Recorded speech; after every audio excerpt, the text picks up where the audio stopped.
Le député France Insoumise du Nord et nouveau coordinateur du parti, Adrien Quatennens, est votre invité Audrey Crespo-Mara. Bonjour. Bonjour Adrien Quatennens. Bonjour Audrey Crespo-Mara. Ce week-end, vous avez été désigné coordinateur de la France Insoumise, ce qui fait de vous le numéro 2 du mouvement, derrière Jean-Luc Mélenchon. Mais il n'y a pas eu de vote.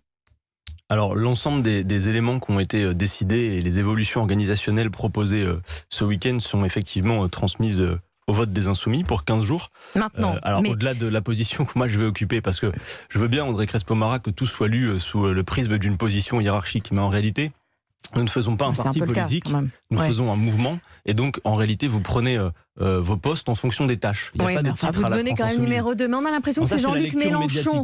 Jean-Luc Mélenchon qui décide de tout. C'est lui au fond qui a décidé de vous nommer numéro 2. Pour être clair, lorsque nous avions décidé à Bordeaux lors de notre dernière convention qu'il y aurait une coordination des différents espaces du mouvement qui allait se refonder, eh bien cela avait été acté. Cette coordination s'est réunie la semaine dernière. Jean-Luc Mélenchon et moi avons proposé que je puisse m'occuper du démarrage de cette coordination, mais tout ça est extrêmement souple et surtout le but n'est pas de faire une direction politique figée, quelque chose de rigide, mais d'assumer un espace de refondation dans lequel, j'insiste bien, tous les insoumis devront pouvoir s'impliquer et on y veillera. Même si vous êtes très apprécié, de nombreux militants de la France Insoumise se plaignent du manque de démocratie, de transparence au sein du mouvement. Clémentine Autain, par exemple, elle ne comprend pas comment vous êtes devenu numéro 2. Bon, d'abord, j'insiste bien, Audrey Crespo-Mara, sur le fait que l'événement de ce week-end n'est pas une position hiérarchique des uns ou des autres, une rétrogradation, c'est ce qu'on retient, c'est ce qu'elle retient, Clémentine Autain. C'est le storytelling médiatique et je l'entends tout à fait. La réalité, c'est pas médiatique. Non, mais le plus important, c'est de voir tout ce que nous faisons pour répondre aux besoins organisationnels d'un mouvement qui a été pensé comme appuyant une candidature à l'élection présidentielle, qui depuis a coélaboré un programme et qui doit continuer à agir. Et qui vous ne feriez pas de la langue de bois là depuis le début de cette interview. Et qui ne veut surtout pas faire de parti politique. J'insiste parce que vous m'avez présenté comme numéro 2 d'un parti. D'abord, c'est le cas. Il n'y a pas de. Non, mais c'est pas un parti politique, Audrey Crespo-Mara. Ce que nous faisons est un objet neuf. Donc, ce qui serait bien, c'est que vous puissiez changer vous aussi votre référentiel. C'est ce que je vous propose en tout cas. On ne voit pas bien la différence, mais Clémentine Autain, elle ne comprend pas. Clémentine Autain est ma collègue dans le groupe parlementaire de la France Insoumise. Les évolutions proposées à l'Assemblée représentative ont été présentées au groupe parlementaire. Chacun d'ailleurs peut s'y impliquer. Donc Clémentine Autain a eu les informations. Et puis ce week-end, pendant nos travaux, je regrette qu'elle n'y était pas parce que je veux bien comprendre qu'elle ne comprenne pas si elle commente à la télévision des travaux qui sont en cours. Et elle y a toute sa place. Moi je le dis sans inimitié pour Clémentine Autain. Clairement. Mais Clémentine Autain a toute sa place dans nos discussions, mais le mieux c'est encore d'y participer. Elle a dit également qu'elle ne savait pas où était le lieu de la contradiction et du débat à la France Insoumise. Pourtant, elle y participe chaque semaine, notamment dans les réunions du groupe parlementaire. Et ce week-end, tous nos débats étaient publics, ils étaient diffusés en direct sur Internet et surtout, elle y avait toute sa place. Je regrette qu'elle ne soit pas venue, mais c'est un non-événement, je sais ce que sont nos agendas. Dans son discours hier, Jean-Luc Mélenchon a déclaré « Mon rôle est consubstantiel au mouvement ». Donc il vous a intronisé, mais il ne lâche pas l'affaire. Mais s'il vous plaît, ça fait plusieurs questions que je vous demande d'arrêter cette logique d'intronisation. Ça changera pas mal ma grille de lecture. Jean-Luc Mélenchon, son rôle est bien évidemment particulier parce qu'il a été celui qui a pensé et construit la France Insoumise. On peut d'ailleurs apprécier le fait que s'il ne l'avait pas fait, s'il n'avait pas créé ce mouvement, la situation politique française et notamment du courant de pensée que nous représentons ne serait pas la même. Il a été celui qui a, lors de la campagne présidentielle, fait que 7 millions de Français, ce qui n'est pas rien tout de même, se sont réunis autour d'un programme, l'avenir en commun. Donc son rôle, effectivement, constitue le fil rouge, quelque part, de notre mouvement. Pour autant, sa tâche aujourd'hui d'être président du groupe parlementaire, il ne souhaite pas être mêlé à toutes les affaires organisationnelles du mouvement. Ça fait d'ailleurs un moment qu'il ne s'en occupe plus, à vrai dire.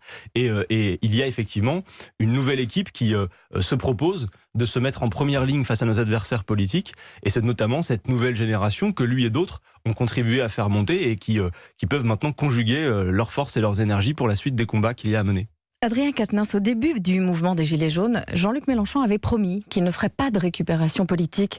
Pourquoi a-t-il revêtu un gilet jaune ce week-end à Belfort ? Très simplement et très symboliquement, parce que cela lui a été demandé par des Gilets jaunes.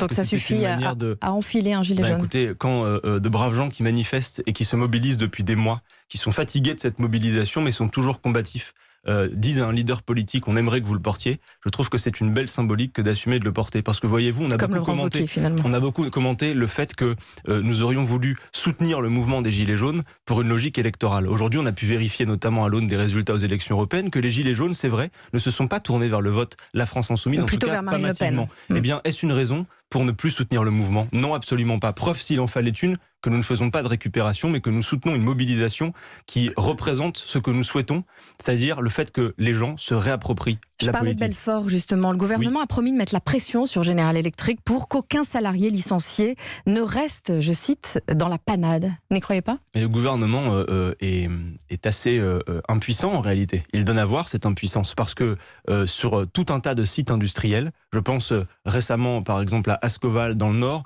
je pense à Saint-Gobain, je pense à General Electric, on voit bien que partout où nous allons, nous autres les parlementaires, j'en discutais avec les parlementaires européens nouvellement élus de la France Insoumise, nous voyons dans le pays un véritable cimetière industriel. Et quelle est la responsabilité de l'État dans ces conditions ? Parce que nous avons des outils industriels dont nous aurons besoin, notamment pour faire la planification écologique. Parce que ces industries, nous en aurons besoin. Et ces outils sont en train de nous filer entre les doigts. Alors l'État doit prendre ses responsabilités. Moi, je considère que nous avons besoin en France d'une industrie forte, pas simplement la maintenir pour la maintenir, mais parce que demain, pour faire la transition écologique, nous aurons besoin de ces outils industriels. La vente d'Alstom à General Electric a été validée par Emmanuel Macron lorsqu'il était ministre de l'économie de François Hollande.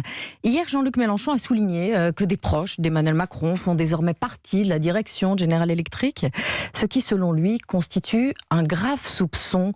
De quoi soupçonnez-vous Emmanuel Macron ?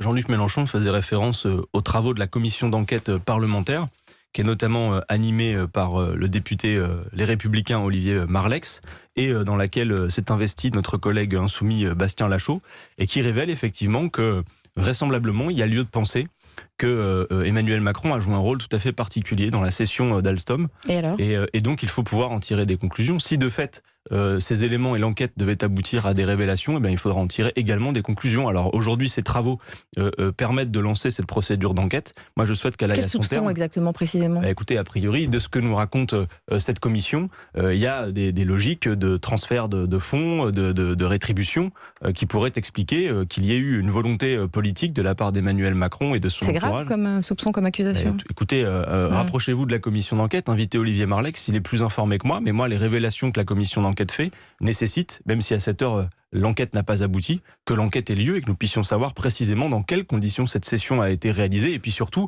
moi je dis à Emmanuel Macron, si vous êtes véritablement soucieux, comme vous le dites, de l'industrie de ce pays et notamment des questions environnementales, eh bien assumez le fait que nous ayons besoin de ces outils industriels pour la suite de ce que le pays a à faire.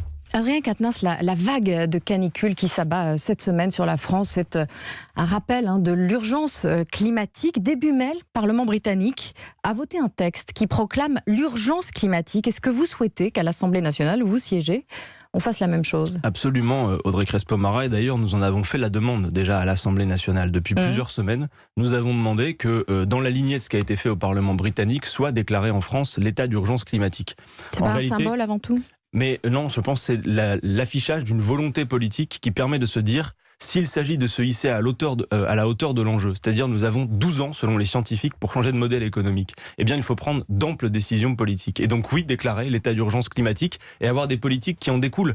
Vous avez la canicule qui s'annonce dans le pays. C'est un des symptômes de ce changement climatique qui maintenant se donne à voir dans notre quotidien, entre les allergies, les conséquences directes de la pollution, le fait qu'il y ait 67 000 décès prématurés par an en France, par exemple, sur la question de la pollution de l'air. Maintenant, le changement climatique est devenu une réalité concrète pour tout le monde dans le quotidien. Il est urgent de prendre ça à bras-le-corps et ça suppose un changement de modèle. Une dernière question, Adrien Quatennens. Vous êtes désormais donc numéro 2 de la France Insoumise. Vous n'en démordez pas. Non, j'en démords pas. Et serez-vous candidat à la mairie de Lille dans 9 mois ? J'avais dit qu'il me fallait encore quelques semaines pour réfléchir à tout cela.